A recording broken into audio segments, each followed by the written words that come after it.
এই জায়গার সৌন্দর্যটা তুলে ধরার জন্যই কিন্তু আমরা এসেছি 500 কিলোমিটার দূরে মুর্শিদাবাদ থেকে। এখন বর্তমান আমরা জলপাইগুড়ির লুক ব্রিজে দাঁড়িয়ে রয়েছি, ওরপে স্নেক ব্রিজ, সাপের মতো আঁকা বাঁকা, তাই এটাকে স্নেক ব্রিজও বলা হয়।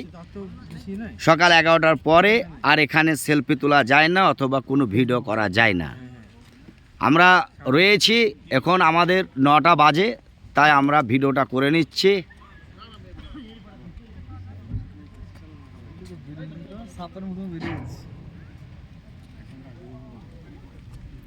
আর এদিকে অনেক ট্যুরিস্ট এসেছে, তেনারাও তেনাদের মতো ছবি নিচ্ছেন।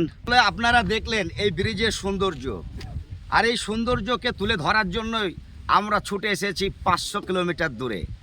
প্রকৃতির যে অপূর্ব সৌন্দর্য, তার যে একটা অমৃত সুধা কালন মণ্ডল প্রোফাইল থেকে আপনাদের পান করাবো এবং আপনাদের এক একটা সৌন্দর্য অক্ষরে অক্ষরে তুলে ধরবো।